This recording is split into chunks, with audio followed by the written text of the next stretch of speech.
క్రీస్తునందు ప్రియ దేవుని బిడ్డలారా, దేవుని యొక్క కృపను బట్టి ఆగస్టు నెల మరి మన మీద నుంచి గతించింది. ఆయా సందర్భాల్లో సంతోషాలు కలిగి ఉన్నాం. మరి కొన్ని సందర్భాల్లో మనం మరి ఆయా విచారాలు కూడా ఎదుర్కొన్నటువంటి వారంగా ఉన్నాం. ఏది ఏమైనప్పటికీ దేవుని యొక్క కృప మన మీద మరి ఉంది. అందును బట్టి దేవునికి వందనాలు తెలియచేసుకుందాం. ఈ చదువుకున్నటువంటి వాక్య భాగంలో క్రీస్తు దేవుని గొర్రెపిల్ల అనేటువంటి ఒక శ్రేష్టమైనటువంటి అంశాన్ని బాప్తిస్మం ఇచ్చేటువంటి యోహాను గారు మన కొరకు తెలియచేస్తూ ఉన్నారు. అనగా ఈ యొక్క వాక్య భాగాలన్నిటిలో కూడా మనకి ఆదికాండంలో మనం జ్ఞాపకం చేసుకున్నట్టయితే ఆది యందు దేవుడు భూమి ఆకాశములను సృజించిననేటువంటి మాటతోటి ప్రారంభమవుతుంది.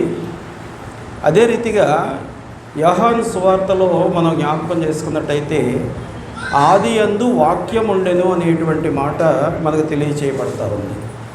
కాబట్టి ఈ రెండు మరి మనం ఒకసారి ఆధ్యాత్మికమైనటువంటి మాటలలో సందర్భానుసారంగా మనం జ్ఞాపకం చేసుకున్నట్టయితే ఆది నుంచి ఉన్నవాడు మన దేవుడు అనగా సృష్టి ప్రారంభం నుంచి అదే రీతిగా సృష్టి తన యొక్క మరి విధిని జరిగించుకుంటూ ఉన్నటువంటి సందర్భంలో ఈ సృష్టి జరుగుతూ ఉండగా కార్యాన్ని జరిపిస్తున్నటువంటి దేవుడుగా ఉండి సృష్టి చివరి వరకు కూడా ఆయనే ఉంటాడు అనేటువంటి మాట మరి రెండు వాక్య భాగాల ద్వారా మనకు తెలియచేయబడుతూ ఉంది. అనగా ఆదియు అంతమునై ఉన్నటువంటి దేవుడు, ఆయన నిరంతరము ఉండేటువంటి దేవుడు, ఒకటిగా ఉన్నటువంటి దేవుడు అనేటువంటి మాట మనకి జ్ఞాపకం చేయబడతా ఉంది. అందుచేత ఈ లోకంలో అనేక మంది మరి దేవుళ్ళు ఉన్నారు, దేవుళ్ళుగా ప్రకటించుకున్నటువంటి వారు ఉన్నారు, లేకపోతే ఆయా రకాలైనటువంటి మంచి కార్యాలు చేసేటువంటి వారు ఉన్నారు. కానీ ఒక వ్యక్తి యొక్క పాపాన్ని లేక లోకములో ఉన్నటువంటి వారు అందరి యొక్క పాపాన్ని మరి తన మీద వేసుకొని మానవులందరినీ కూడా పరిశుద్ధులుగా చేయడానికి, మానవులందరినీ కూడా ఆయన బిడ్డలుగా చేయడానికి మరి ఉన్నటువంటి ఏకైక వ్యక్తి దేవుడు. ఎవరు ఈ దేవుడు? ఆది కాలములో ఉన్నటువంటి దేవుడైన యెహోవా సృష్టి అంతటినీ కూడా తయారు చేసి ఇదంతా మీకే ఇస్తా ఉన్నానని ఇచ్చాడు. ఇక్కడ మరి ఆయన తరువాత ఆయన కుమారుడైనటువంటి యేసుక్రీస్తు ప్రభువారు ఈ సృష్టిలో ఉన్నటువంటి పాపానికి ప్రక్షాళనగా ఆయన ఈ లోకానికి వచ్చి సర్వమానవుల యొక్క పాప పరిహారము కొరకు ఆయన శిలువ మీద మరి మరణించడానికి తండ్రి యొక్క ఆజ్ఞకు లోబడి ముందుకు వచ్చినటువంటి వాడుగా కూడా ఆయన కనపడుతూ ఉన్నాడు. అందుచేత బాప్తిస్మం ఇచ్చేటువంటి యోహాను ఆయన కంటే కూడా కొన్ని నెలల ముందు మరి పుట్టినటువంటి వాడుగా ఉండి ఆయన యేసు ప్రభువును చూపిస్తూ మరి ఒక మాట 29వ వాక్యంలో చెప్తా ఉన్నారు. ఆయన మరునాడు యోహాను యేసు తన యొద్దకు రాగా చూచి, ఇదిగో లోకపాపమును మోసుకొని పోవు దేవుని గొర్రెపిల్ల అనేటువంటి మాట తెలియచేస్తూ ఉన్నాడు. అనగా ప్రభువును గొర్రెపిల్లతో పోలుస్తూ ఉన్నాడు. ఎందుచేత గొర్రెపిల్లతో పోలుస్తూ ఉన్నాడు అనేటువంటిది నేను మీకు తర్వాత మనం జ్ఞాపకం చేసుకుందాం. ఇక్కడ మరి ఈ సందర్భంలో ఈ లోకంలో సర్వమానవుల యొక్క పాపాన్ని కూడా మొయ్యడానికి సామర్థ్యము కలిగినటువంటి వాడు, సర్వమానవుల యొక్క పాపాన్ని కూడా తుడిచివేయడానికి శక్తి కలిగినటువంటి వాడు, సామర్థ్యము కలిగినటువంటి వాడు మరి రక్షకుడైనటువంటి యేసుక్రీస్తు అనేటువంటి మాట అక్కడ ఆయన తెలియచేస్తూ ఉన్నాడు. ఆ తదుపరి మరి యోహాను గారే చెప్తా ఉన్నాడు 30వ వాక్యంలో, నా వెనుక ఒక మనుష్యుడు వచ్చుచున్నాడు, ఆయన నాకంటే ప్రముఖుడు అంటా ఉన్నాడు. ప్రముఖుడు అనగా అన్ని విషయాల్లో గొప్పవాడు. యోహాను గారు మరి యేసు ప్రభు కంటే ముందు పుట్టిన యేసు ప్రభు గారికి బాప్తిస్మం ఇచ్చినప్పటికీ కూడా ఆయన కంటే నేను ఎక్కువ వాడిని చెప్పుకోవటం లేదు. అక్కడ యేసు ప్రభువును ఉద్దేశించి ఆయన చెప్తున్నటువంటి మాట మనం జ్ఞాపకం చేసుకున్నట్టయితే ఆయన ప్రముఖుడు, అన్ని విషయాల్లో కూడా ఉన్నతమైనటువంటి వాడు, అన్ని విషయాల్లో కూడా ఉత్తమమైనటువంటి వాడు, అన్ని విషయాల్లో కూడా హెచ్చైనటువంటి స్థాయిలో ఉండడానికి అర్హత కలిగినటువంటి వాడు అనేటువంటి మాట అక్కడ ఆయన తెలియచేస్తూ ఉన్నాడు. ఆ తదుపరి 31వ వాక్యంలో మరొక మాట ఆయన చెప్తా ఉన్నాడు. ఏమిటంటే, నేను ఆయనను ఎరుగనైతిని కానీ ఆయన ఇశ్రాయేలుకు ప్రత్యక్షమగుటకు నేను నీళ్లలో బాప్తిస్మం ఇచ్చితినని చెప్పెను. అనగా ఎరుగనైతిని అనగా ఇక్కడ 2 రకాలైనటువంటి సందర్భాలను మనం జ్ఞాపకం చేసుకోవాలి. మొదటిగా ఆయన ఎదురుపడిన తర్వాత మాత్రమే ఎరిగిన వాడిగా ఉన్నాడు. ఆయన యోహాను దగ్గరికి బాప్తిస్మము కొరకు వచ్చిన సందర్భంలో మాత్రమే ఎరిగిన వాడిగా ఉన్నాడు. అంతకుముందు ఆయన ఉనికి మరి ఆయనకు ప్రత్యక్షం కాబడలేదు.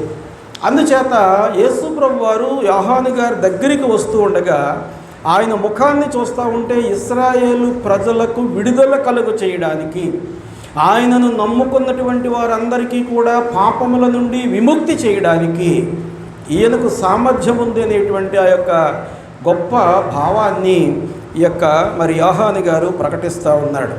32వ వాక్యంలో యోహాను సాక్ష్యమిచ్చుచు ఆత్మ పావురం వలె ఆకాశము నుండి దిగి వచ్చుట చూచి తిని ఆ ఆత్మ ఆయన మీద నిలిచెను. ఇక్కడ యోహాను గారికి ఒక గొప్ప ప్రత్యక్షత మరి పరలోకము నుండి కలుగుతూ ఉంది. ఏమిటి ఆ ప్రత్యక్షతనంటే,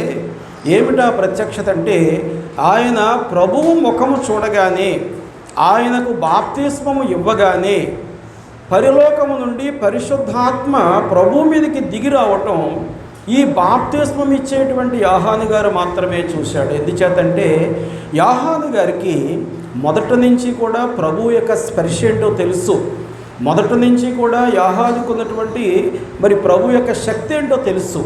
కాబట్టి ఆ శక్తిని ఎరిగినటువంటి వాడుగా ఉండి యోహాను గారు మరి ప్రభు యొక్క ముఖాన్ని చూడగానే, ఆయనకు బాప్తిస్మం ఇచ్చిన పిమ్మట ఆకాశము నుండి ఆత్మ దిగి వచ్చి ఆయన మీద మరి ఆవరించినట్టుగా, ఆయన మీద కుమ్మరింపబడినట్టుగా యోహాను గారు అక్కడ మరి చూస్తూ ఉన్నాడు.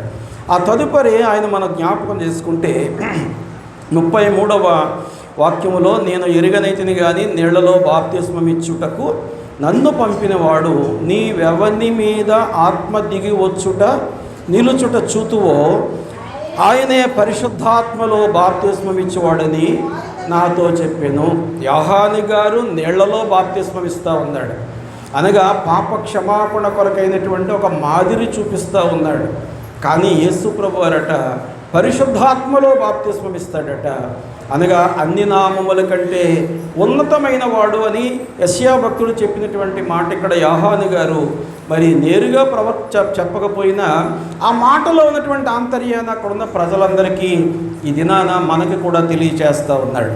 ఇక్కడ మరి 34వ వాక్యంలో ఒక గొప్ప సాక్ష్యాన్ని మరి చెప్తా ఉన్నాడు. ఏమంటే, ఈయనే దేవుని కుమారుడని నేను తెలుసుకొని సాక్ష్యం చెప్తాను.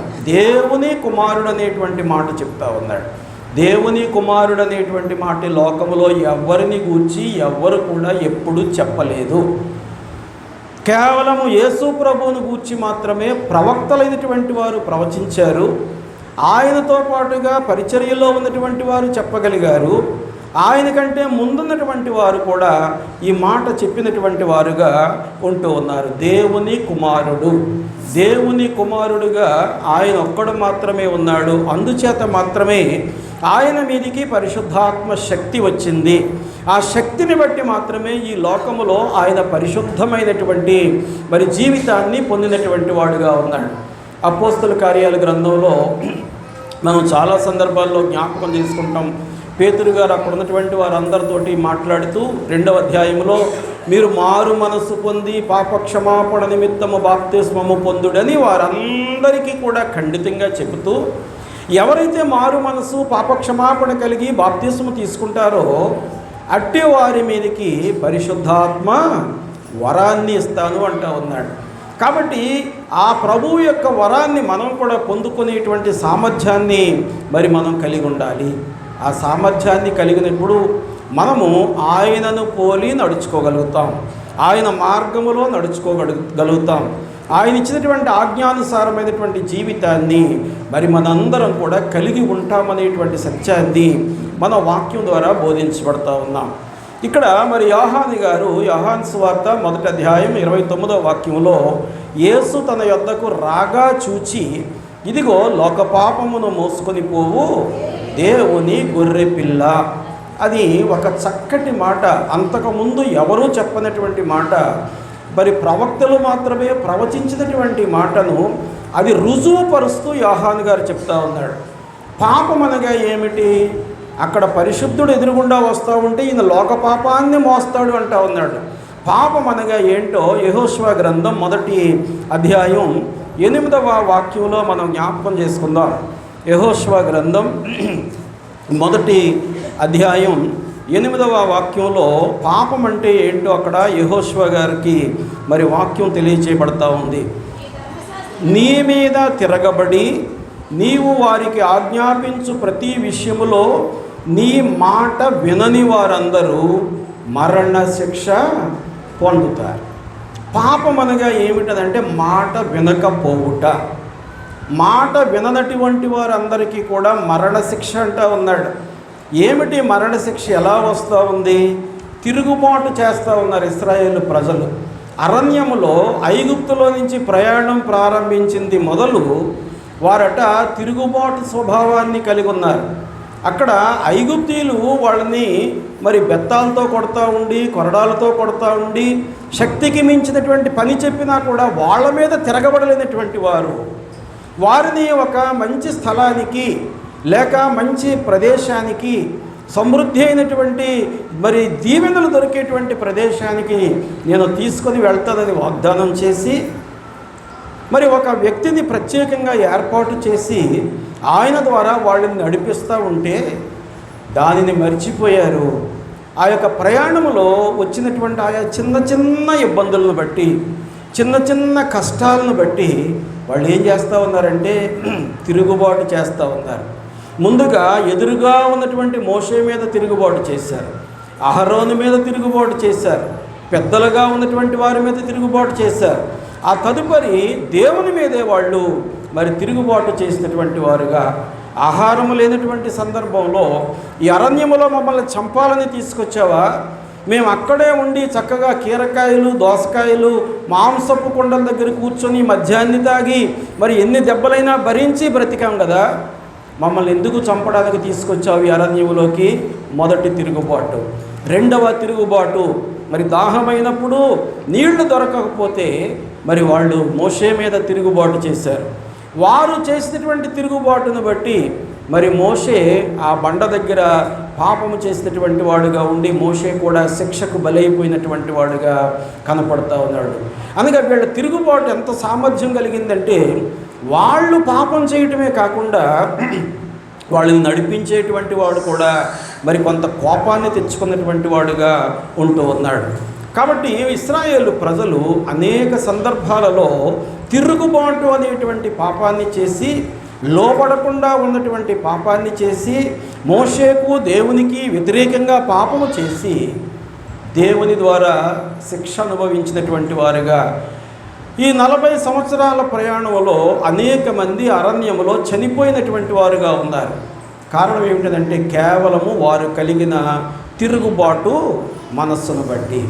ఇలాంటి వారికి మనం జ్ఞాపకం చేసుకున్నాం కదా, ఈ తిరుగుబాటును బట్టి అరణ్యంలో వాళ్ళట చనిపోయారు.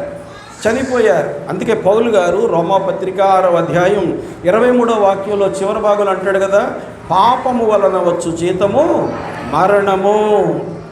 కాబట్టి అనేకులు అరణ్యములో ఏ రీతిగా మరణించారో అదే రీతిగా మరి ఈ దినాల్లో ప్రభు యొక్క రక్షణను పొంది పరిశుద్ధాత్మ అనేటువంటి వరాన్ని పొందుకొని మరి దేవుని బిడ్డగా చలామణి అవుతూ పాపము చేసేటువంటి ప్రతి వాడు కూడా మరణానికే గురవుతాడు తప్ప మరి నిత్యజీవం అనేటువంటిది వానికి ఉండదు అనేటువంటి సత్యాన్ని మరి వాక్యం ద్వారా మన జ్ఞాపకం చేయబడతా ఉన్నాం. కాబట్టి పాపము ద్వారా ఇశ్రాయేలు ప్రజలు ఏ రీతిగా మరణించారో ఈ లోకములో మన పాపములన్నిటినీ మోసినటువంటి క్రీస్తు ప్రభు యొక్క రక్తములో కడగబడినటువంటి మనం కూడా తిరిగి అదే పాపాలు మనం చేస్తూ మన యొక్క ఆత్మీయ జీవితాలు నాశనం చేసుకుంటే క్రైస్తవులంగా బతికినప్పటికీ, క్రైస్తవులమని చెప్పుకున్నప్పటికీ, లేకపోతే బాప్తిసం తీసుకున్నప్పటికీ, పరిచర్యలో ఉన్నప్పటికీ, లేకపోతే ఇక్కడ మనం బల్లలో పాలిభాగస్తులుగా ఉన్నప్పటికీ, ఏ పని చేసినప్పటికీ కూడా నిత్య మరణానికి మాత్రమే పాత్రులంగా ఉంటాం. ప్రభు వచ్చినప్పుడు తిరిగి లేచేటువంటి ఆధిక్యత మరి లేనటువంటి వారంగా మనం జీవిస్తూ ఉంటాం. ఇశ్రాయేలు ప్రజలు తిరుగుబాటు ఎందుచేత మరి వారు తిరుగుబాటు చేశారు? ఎందుచేత వారి యొక్క ఆత్మీయ జీవితాన్ని వాళ్ళు నాశనం చేసుకొని అనేక మంది అరణ్య మార్గంలోనే చనిపోయినటువంటి వారుగా మరి ఉంటా ఉన్నారు.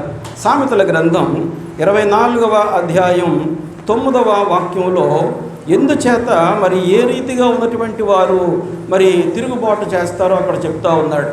మూర్ఖుని యోచన పాపము, అపహాసకులు నరులకు హేయం. కాబట్టి మూర్ఖమైనటువంటి ఆలోచనలు, ఎవరికి ఆ మూర్ఖమైనటువంటి ఆలోచనలు ఉంటాయి? తనకు తానుగానే మూర్ఖంగా ఆలోచిస్తాడు. ఈ మూర్ఖతంతా కూడా ప్రజల మీద రుద్దుతాడు. ఈ మూర్ఖత్వాన్ని తీసుకొచ్చి మరి ఇతరుల మీద ఆపాదిస్తూ బ్రతికేస్తూ ఉంటాడు. చివరికి దేవుని నామాన్నే మరి అపహాస్యము చేసేటువంటి వాడుగా, దేవుని నామానికి అపకీర్తి తెచ్చేటువంటి మాటలు పలికేటువంటి వాడుగా మరి కనపడుతూ ఉంటాడు. కాబట్టి మూర్ఖులైనటువంటి వారు మాత్రమే తిరుగుబాటు చేస్తారు. దేవుని యొక్క మాట విననటువంటి వారు తిరుగుబాటు చేస్తారు. పెద్దల మాట విననటువంటి వారు తిరుగుబాటు చేస్తారు. తల్లిదండ్రుల మాటకు లోబడినటువంటి వారు తిరుగుబాటు చేస్తారు. అందుకే ఇలాంటి వారి గురించి వాక్యం చెప్తా ఉంది, లోబడని పిల్లలకు శ్రమ. లోబడని పిల్లలకు అంటా ఉన్నాడు. ఎంత వయసు ఉన్నప్పటికీ కూడా నీకు లోబడేటువంటి స్వభావం లేకపోతే నువ్వు శ్రమే మరి భరించాలి, కానీ నీకు సంతోషం అనేది ఉండదు. క్రైస్తవ విశ్వాసులంగా పేరు చెప్పుకొని ఆ విశ్వాసంలో ఉన్నటువంటి ఆ లోతును మనం గ్రహించుకోకుండా మన ఆత్మీయ జీవితాలు ఏదో నడిపేస్తూ ఉన్నాం, ఏదో గడిపేస్తూ ఉన్నాం విశ్వాసులంగా అనుకుంటే దానివల్ల ప్రయోజనము ఉండదు అనేటువంటి మరి మాట మనకు తెలియచేయబడతా ఉంది. ఈ పాపం అనేటువంటిది తిరుగుబాటు వల్ల వచ్చింది. రెండవదిగా పాపం అసలు ఎక్కడ ప్రారంభమైంది? ఆదికాండం 3వ అధ్యాయం 6-7 వాక్యాలు ఒకసారి మనం జ్ఞాపకం చేసుకుందాం.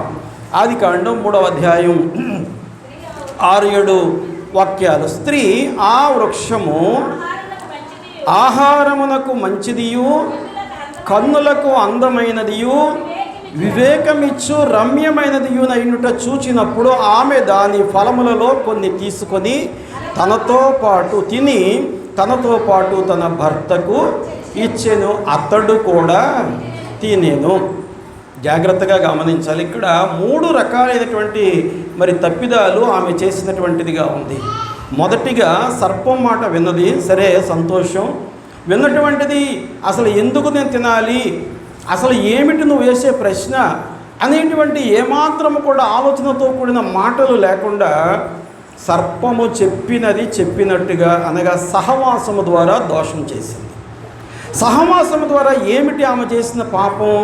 5వ వాక్యం అంటాడు, 6వ వాక్యంలో స్త్రీ ఆ వృక్షము ఆహారం, అనగా ఆహారము కొరకు పాపం.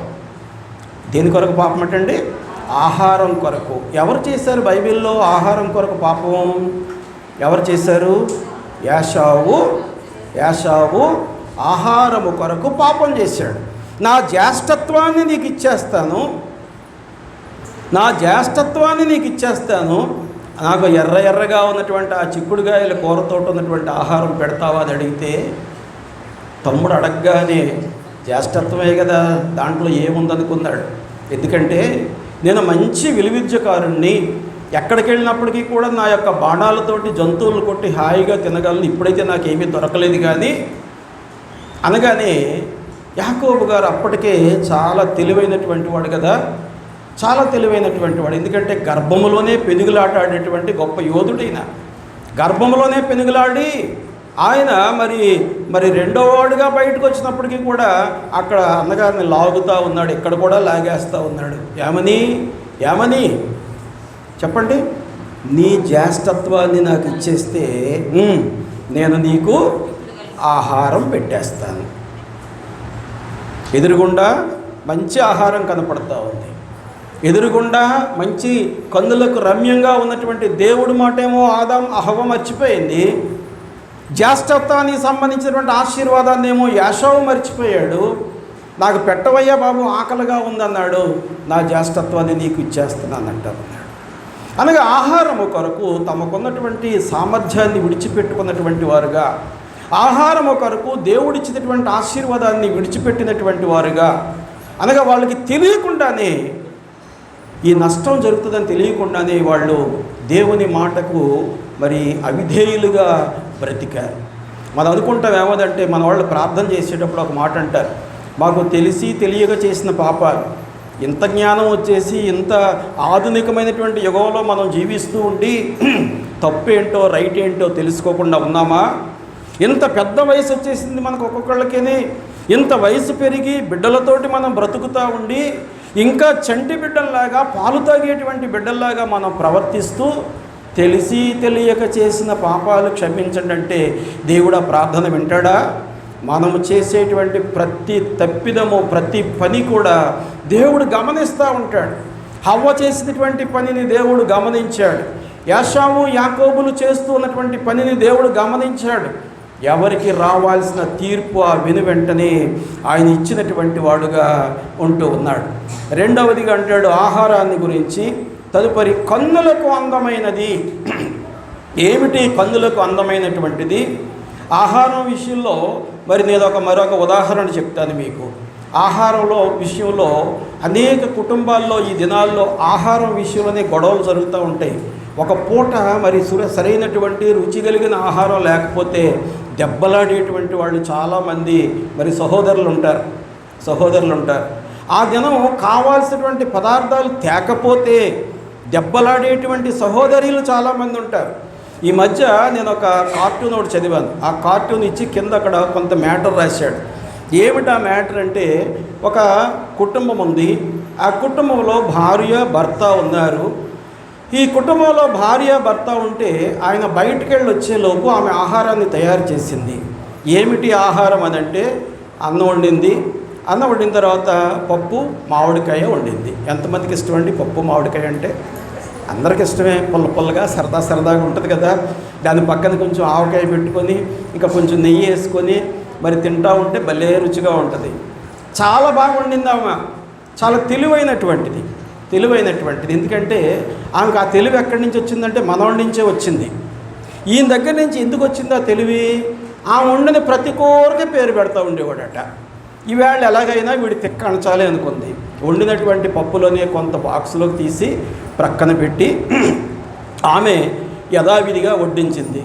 ఇక మనవాడు తినటం మొదలుపెట్టిన తర్వాత ముఖాన్ని, ఆ ముఖ కవళికలన్నీ మార్చేసి చిట్లించుకుంటూ చిరాకుగా తింటూ, పప్పు మామిడికాయ అంటే ఇలాగైనా వండుకునేది అని నోటుకొచ్చినటువంటి దుర్భాషలు ఆడుతూ ఉంటే, సరే ఓ పని చేస్తాను ఉండండి, మంది పప్పు మామిడికాయ, మీ చెల్లి కూడా పప్పు మామిడికాయ వండిందంట, ఇందాక పట్టుకొచ్చింది, బాక్స్లో ఉంది, అది పెడతాను అని పట్టుకొచ్చి ఈ వండిని పప్పు మామిడికాయనే బాక్స్లో పెట్టింది కదా, అది పట్టుకొచ్చి పెట్టిందటండి. ఆయన 2 స్పూన్లు వేసుకొని దాన్ని తిని అంటా ఉన్నాడు, ఏమనంటే, నీ బతుకు పెట్టుకొని ఎప్పుడన్నా ఇలా వండావా? నా చెల్లి చూడు ఎలా వండిందో. ఎంత దారుణమైనటువంటి పరిస్థితికి మరి కుటుంబాలు దిగజారిపోతూ ఉన్నాయో మనం జ్ఞాపకం చేసుకోవాలి. ఆమె చెబుతూ ఉంది, ఎవరే తెంగరోడా, నీ చెల్లిని నువ్వే కదా ఊరు వెళ్తుంటే బస్టాండ్కి వెళ్ళి బస్సు ఎక్కించి వచ్చావు, 3 రోజులు అయ్యింది, అప్పుడే అక్కడి నుంచి వచ్చింది అనుకున్నావురా బాబు? ఈ పప్పు నేను వండిందే, నీ పప్పు నేను వండిందే, కాకపోతే బాక్స్లో తీసి పక్కన పెట్టాను పిల్లల కోసం. ఇదిగో మీ చెల్లి తెచ్చిందని పెట్టగానే నువ్వేం చేస్తున్నావు? లొట్టలు వేసుకుంటా తినేస్తా ఉన్నావు. అదే పప్పు, కానీ మైండ్ ఏమైపోయింది?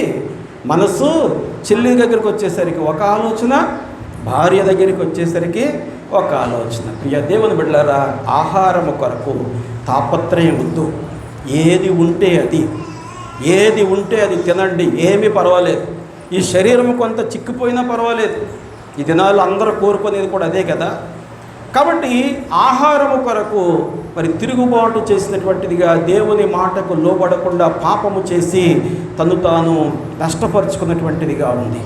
రెండవదిగా కన్నులకు అందమైనది, చూడగానే అందంగా కనపడుతూ ఉంది. మీరు ఎప్పుడైనా ఈ మధ్య మరి ఫేస్బుక్లో చూస్తే కనుక ఇన్ని యాపిల్స్ దగ్గర పెట్టుకుంటున్నారు, తెల్ల యాపిల్స్.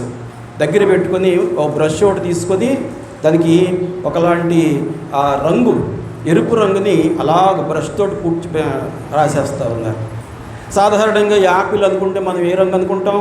ఎరుపు రంగులో ఉంటేనే మన దృష్టిలో యాపిల్. అది తెల్లగా ఉన్నా పచ్చగా ఉన్నా మనం కొనం. ఈ ఎర్రగా ఉంటేనే కొంటారని చెప్పేసి పావలా ఉండేటువంటి యాపిల్ని వాడు రూపాయికి అమ్మడం కోసం రంగు వేస్తూ ఉన్నాడు. ఆ రంగు ఉన్నటువంటి యాపిల్కి మనం ఏం చేస్తూ ఉన్నాం? కన్నులకు అందంగా కనపడాలి, అందులో ఉన్న పోషకాలు మనకొద్దు, ఈ అందంగా కనపడాలని రంగు వేసినటువంటి కాయని తీసుకొచ్చి కడగకుండా తినేస్తే ఆ రంగు లోపలికి పోద్ది, మన జీర్ణ వ్యవస్థ అంతా పాడవుతూ ఉంటుంది.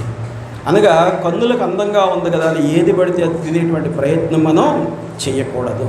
నిజమే, కన్నులకు బాగుంది చిక్కుడుగాయ కూర, చాలా చక్కగా కనపడతా ఉంది, రంగురంగుల చిక్కుడుగాయ. ఈ రంగురంగుల చిక్కుడుగాయలు చూడగానే ఆయనకట ఇంకా ఆకలి పెరిగిపోయింది, జ్యేష్ఠత్వాన్ని పణంగా పెట్టినటువంటి వాడుగా ఉంటూ ఉన్నాడు. మూడవదిగా అక్కడ అంటాడు, వివేకమిచ్చు రమ్యమైనది ఈ ఫలము తిన్నటువంటి దినాన మీరు మీ కన్నులు తెరవబడతాయి. వివేకం వచ్చేస్తుంది. జాగ్రత్త ప్రియ దేవుని బిడ్డలారా, కంటితో పాపం, ఆహారాన్ని బట్టి పాపం, నీకు తెలివి కొరకు నీ పాపం చేస్తూ ఉంటే నీ బ్రతుకు ఏమైపోతుందో ఒకసారి మనం జ్ఞాపకం చేసుకోవాలి. ఈ సహోదరి తింటమే కాదు, హవ్వగారు తనను గాఢంగా ప్రేమించి చాటి అయినటువంటి సహాయంగా ఉన్నటువంటి అంటాడు కదా, నా ఎముకలో ఎముక, నా మాంసములో మాంసము నాలో నుంచి తీయబడింది, ఆమె నాకులాగే ఉంటుంది అనుకున్నాడు. కానీ అక్కడ సాతాను సహవాసం చేస్తుందని ఆదాము గారికి తెలియలేదు. ప్రియ దేవుని బిడ్డలారా, అలాంటి సహవాసాన్ని బట్టి దేవుని మీద తిరుగుబాటు చేసింది. 7వ వాక్యంలో మనం జ్ఞాపకం చేసుకుంటే వారి కన్నులు తెరవబడ్డాయి. మనం తప్పు చేసినప్పుడు దేవుడు మన కన్నులు తెరిచేటువంటి వాడుగా. కాబట్టి తిరుగుబాటు మానవుల మీద చేస్తూ ఉన్నాం, దేవుని సేవకుల మీద తిరుగుబాటు చేస్తూ ఉంటాం, విశ్వాసుల మీద, తోటి విశ్వాసుల మీద తిరుగుబాటు చేస్తూ ఉంటాం. చివరికి దేవుని మీదే మనం తిరుగుబాటు చేసేటువంటి వారంగా, మనల్ని మనం నష్టపరుచుకుంటున్నటువంటి వారంగా ఉంటూ ఉన్నాం. ఆహారము కొరకు, ఆనందము కొరకు, లేకపోతే సహవాసం, చెడు సహవాసాల ద్వారా మరి పాపము చేసేటువంటి వారు, వివేకముగా బ్రతకాలి అని పాపము చేసేటువంటి వారు, తమ మార్గాన్ని చెరుపుకొని మరణానికి మరి దారి చూపించుకొని పోతూ ఉండేటువంటి పాపాన్ని మరి వారు చేస్తూ ఉన్నారు.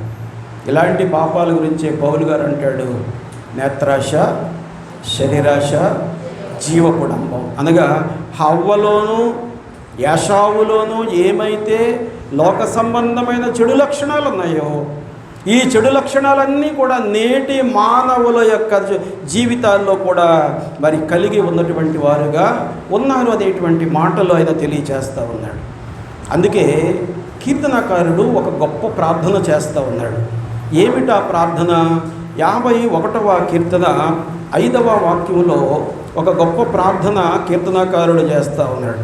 51వ కీర్తన, నేను పాపములో పుట్టినవాడను, పాపములోనే నా తల్లి నన్ను గర్భమున ధరించెను.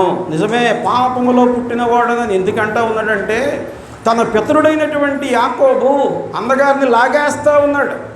ముందు రావాలి. చాలా చలాకీ కలిగినటువంటి వాడంటే యాకోబు గారు. ఎంత చలాకీ కలిగిన వాడంటే, ఆ రాత్రి వేళ నిద్రపోతూ దేవునితోటే పోరాడి గెలిచినటువంటి వాడు. చివరికి దేవునితోటి వాగ్వాదం చేసుకుని, నీవు నన్ను ఆశీర్వదించితేనే కానీ నిన్ను ఇక్కడి నుంచి నేను విడిచి పెట్టదని చెబుతున్నటువంటి మరి యాక్టివ్, అంత హుషారైనటువంటి వాడు, బద్ధకం లేనటువంటి వాడు, పోరాట యోధుడిగా ఉన్నటువంటి వాడు, జ్ఞానము కలిగినటువంటి వాడు, వివేకము కలిగినటువంటి వాడు. ప్రియ దేవుని బిడ్డలారా, ఆ రీతిగా బతకమని మనల్ని వాక్యం చెప్తా ఉంది, కానీ తిరుగుబాటు చేయమని మాత్రం వాక్యం చెప్పట్లేదు. దేవుని యొక్క వాక్యానికి విరుద్ధంగా పాపం చేయమని మాత్రం మనకి వాక్యం చెప్పట్లేదు. అందుకే దావీదు గారు చేస్తూ ఉన్నాడు, నేను పాపములోనే పుట్టినవాడను, పాపములోనే నా తల్లి నన్ను గర్భమును ధరించ, పుట్టుకతోటే నేను పాపినండి. ఒకసారట ఒక మంత్రసాని ఒక బిడ్డకి ప్రసవాన్ని ఇవ్వడానికట ఒక ఇంటికి వెళ్ళిందట. ఆమె చేతికి ఒక రింగ్ ఉంది. సాధారణంగా డాక్టర్స్ కానీ లేకపోతే ప్రసవం చేసేటువంటి నర్సులు కానీ ఈ రింగులు అవి తీసేస్తారు. ఆ దినాల్లో గ్లౌజెస్ ఉన్నాయో తెలియదు, కానీ ఈ దినాల్లో గ్లౌజెస్ కూడా వేసుకుంటారు. అయితే ఆ బిడ్డట ఒక దొంగ, మరి దొంగతనం చేసేటువంటి ఒక వ్యక్తికి తన భార్యకు పుట్టినటువంటి బిడ్డ. ఈ పుట్టబోయేటువంటి బిడ్డను బయటకు తీద్దామని చేతుకున్నటువంటి రింగు తీయకుండానే అక్కడ తొందర కలిగించేటువంటి పరిస్థితి ఉండేసరికి ఆమె వెంటనే అక్కడికి వెళ్ళిందట. ఈ సంగతి ఉంగరం సంగతి మర్చిపోయిందట. వాడు బయటికి రావటం ఆమె చెయ్యి పట్టుకొని రింగు లాగేసాడట. కారణం, ఎవడెవడ కుమారుడు? దొంగ కొడుకు. నేను పాపములోనే పుట్టాను, నా తల్లి పాపములోనే నన్ను గర్భము ధరించింది. దేవా, నన్ను ప్రక్షాళన చెయ్యి, నన్ను పరిశుద్ధపరచు. ఆ 51వ కీర్తన అంతా కూడా ఆ పాపపు ఒప్పుదల మరి కలిగినటువంటి వాడుగా దావీదు గారు దేవునికి ప్రార్థన చేస్తూ ఉన్నటువంటి వాడుగా ఉంటా ఉన్నాడు. పశ్చాత్తాప ప్రార్థన మరి దావీదు మరి తన యొక్క జీవితంలో చేస్తూ ఉన్నాడు. తన యొక్క బ్రతుకు కాలమంతా కూడా పాపం చేస్తూ ఉన్నాడు. ఎందుకంటే నేను పాపము చేశాననేటువంటి మాట తను ఎరిగినటువంటి వాడుగా ఉన్నాడు. మన పాపం ఏంటో మనం ఎరగాలి. ఆ పాపానికి ప్రాయశ్చిత్తం దేవుని దగ్గర ప్రార్థన చేసుకోవాలి. ఎందుకంటే మనందరం కూడా పరిశుద్ధాత్మ అనేటువంటి వరాన్ని మరి పొందినటువంటి వారంగా ఉంటూ ఉన్నాం. ఎక్కడి నుంచి వస్తుంది ఈ పాపం? ఏ రీతిగా వస్తూ ఉంది ఈ పాపం?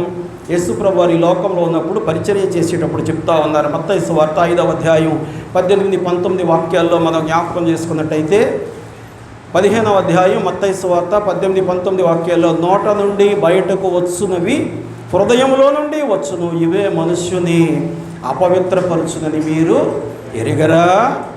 19వ వాక్యంలో ఆ పాపాలు ఏంటో చెప్తా ఉన్నాడు. దురాలోచనలు, నరహత్యలు, వ్యభిచారములు, వేశ్యాగమనములు, దొంగతనములు, అబద్ధ సాక్ష్యములు, దేవదూషణ. ఇవన్నీ ఎక్కడి నుంచి వస్తాయట? సహోదరుణ్ణి చూడగానే కళ్ళతోటే మాట్లాడేస్తాం మనం. పట్టపట్ట కళ్ళు తిప్పేస్తూ ఉంటాం, పళ్ళు కొరికేస్తూ ఉంటాం, పెదాలు మెదిపేస్తూ ఉంటాం. ఒకవేళ అవతలవాడు గ్రహించి గమనించి, ఏం సహోదరుడా నన్ను చూడగానే నువ్వు అలా మారిపోయేటంటే, బెబ్బెబ్బే అలాంటిదేమి లేదే, కళ్ళలో నలకబడిందని చెప్తాం, లేకపోతే పెదాలు ఏదో తడిగా లేవు పొడైపోని ఏదేదో చెప్తూ ఉంటాం. కానీ ఇవన్నీ ఎక్కడి నుంచి వస్తాయట? హృదయములో నుంచి వస్తూ ఉంటాయి. అందుకే మరి నీ హృదయం నాకు కావాలి అంటా ఉన్నాడు. మన హృదయం దగ్గరే ఉండి ఆయన తడతా ఉన్నాడు.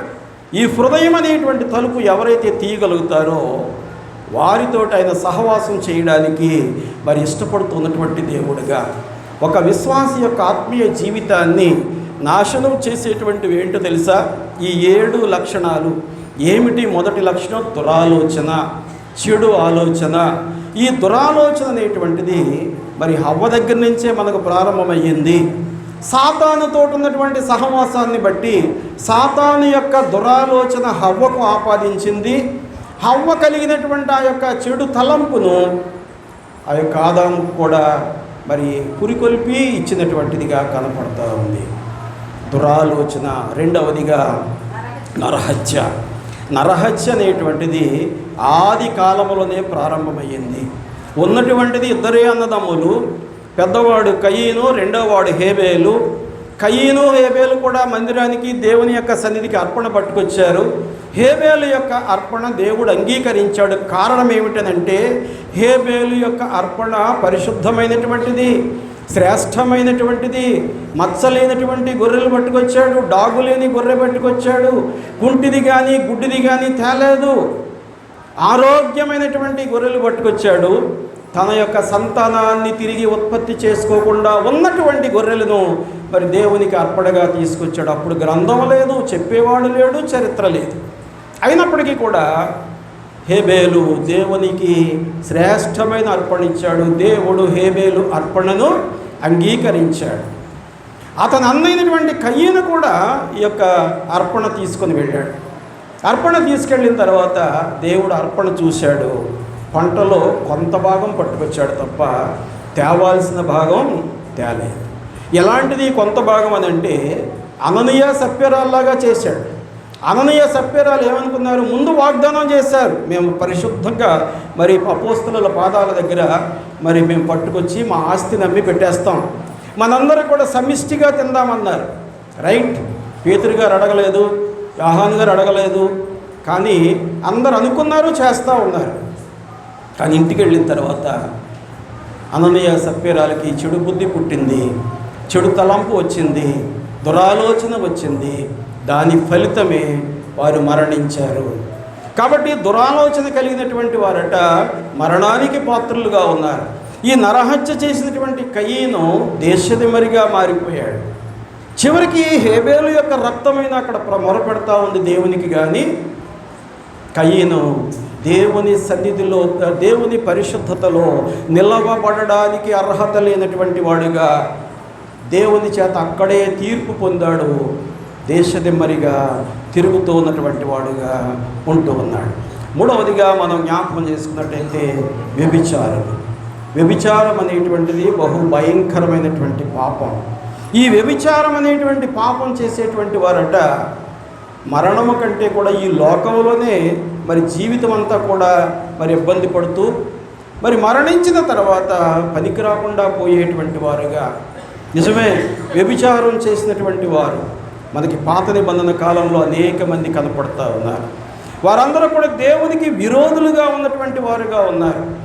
లోతు యొక్క కుమార్తెలు తండ్రితోటి వ్యభిచారం చేసి వారికి పుట్టినటువంటి బిడ్డలకు ఇవాటికి కూడా శాపాన్ని పంచుతూనే ఉన్నారు. అనగా వ్యభిచారులైనటువంటి వారు శాపగ్రస్తులుగా మారిపోతారు. జాగ్రత్త. తదుపరి వేశ్యాగమనములు, అనగా వేశ్యలతోటి సహవాసం చేసేటువంటి వారు. కాబట్టి ఇలాంటి వారికి మరి బహు భయంకరమైనటువంటి జీవితాలు కనపడుతూ ఉంటాయి. ఈ దొంగతనం అనేటువంటిది మరి యేసు ప్రభు యొక్క శిష్యుల్లోనే ఉంది. ఎవరు ఆ శిష్యుడు? ఇస్కరియోతు యోధ దొంగవాడు. డబ్బు సంచి తన దగ్గర పెట్టుకొని ఆ డబ్బు సంచితోటి అందరినీ ఆడించాలి ఆట అనుకున్నాడు. ఎవరికి కావాలో అతని డబ్బు, అతని దగ్గర ఉన్న డబ్బు. చివరికి ప్రభువుని అమ్మినవాడుగా తన యొక్క జీవితాన్ని నాశనం చేసుకున్నాడు. అందుకే వాక్యం తెలియజేస్తూ ఉంది, ధనాశ సమస్తమైన కీడులకు మూలమని వాక్యం తెలియజేస్తూ ఉంది. కాబట్టి ధనాశ, దొంగతనం. తర్వాత 6వదిగా అంటాడు అబద్ధ సాక్ష్యం. ఏ సాక్ష్యం అండి? అబద్ధ సాక్ష్యం. ఒక బలహీనుడైనటువంటి లేక బలహీనురాలైనటువంటి వ్యక్తి మీద అబద్ధాలు పలుకుతూ, కాని మాటలు పలుకుతూ, లేక నీవు పరిశుద్ధంగా జీవిస్తూ ఉంటే నీ మీద అబద్ధాలు చెప్పేటువంటి వారు, నీ మీద కాని మాటలు చెప్పేటువంటి వారు అనేక మంది ఉంటారు. అయినప్పటికీ కూడా వాక్యం తెలియజేస్తూ ఉంది యేసు ప్రభు వారి యొక్క కొండ ప్రసంగంలో, నా నిమిత్తము జనులు మిమ్మల్ని నిందించి హింసించి మీ మీద అబద్ధముగా చెడ్డ మాటలెల్లా పలుకున్నప్పుడు ఆ ధన్యత మనం పొందుకోవాలి అని యేసు ప్రభు వారు మనపక్షంగా త్యాగము చేసినటువంటి వాడుగా ఆయన ఉంటూ ఉన్నాడు. 7వదిగా దేవదూషణ. దేవదూషణ అంటే తండ్రి అయినటువంటి దేవుణ్ణే మనం దూషించేస్తూ ఉంటాం. ముందు మనం ఎదురుగుండా ఉన్న వాళ్ళని దూషిస్తాం, మన బంధువర్గాన్ని దూషిస్తాం, మన యొక్క చుట్టుపక్కల వాళ్ళని దూషిస్తాం. ఇవన్నీ చెల్లుబాటు అవ్వకపోతే దేవుణ్ణే దూషిస్తూ ఉంటాం. దేవుని నామాన్ని దూషించి అనేక మంది అరణ్యములోనే రాలిపోయినటువంటి వారుగా ఉన్నారంటాడు అక్కడ, అనగా చనిపోయినటువంటి వారుగా. అందుకే వాక్యం తెలియజేస్తూ ఉంది, మనుష్య కుమారుణ్ణి నిందించేటువంటి వాడికి, దూషించేటువంటి వాడికైనా పాపక్షమాపణ ఉంది, కానీ పరిశుద్ధాత్మని ఎదిరించేటువంటి వాడికి, దూషించేటువంటి వాడికట ఈ లోకములో కానీ పైలోకములో కానీ ఎక్కడ కూడా పాప క్షమాపణ లేనే లేదు.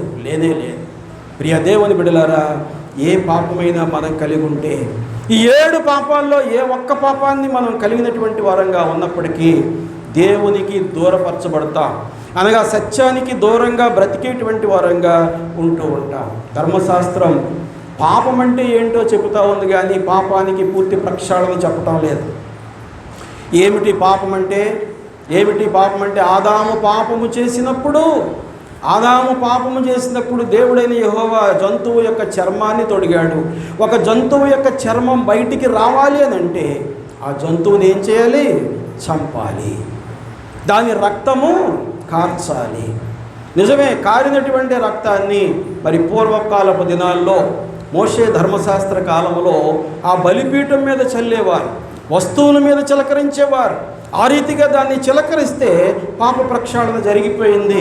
దానికి రాస్తూ పౌలు గారు అదే మాట చెప్తూ ఉంటాడు. హెబ్రీ పత్రిక 9వ అధ్యాయం 22వ వాక్యంలో, ధర్మశాస్త్ర ప్రకారము సమస్త వస్తువులు రక్తము చేత శుద్ధి చేయబడుననియు, రక్తము చిందింపకుండా పాపక్షమాపణ కలుగనియు సామాన్యముగా చెప్పవచ్చు. పాపులను రక్షించుటకు క్రీస్తు యేసు ఈ లోకానికి వచ్చాడు.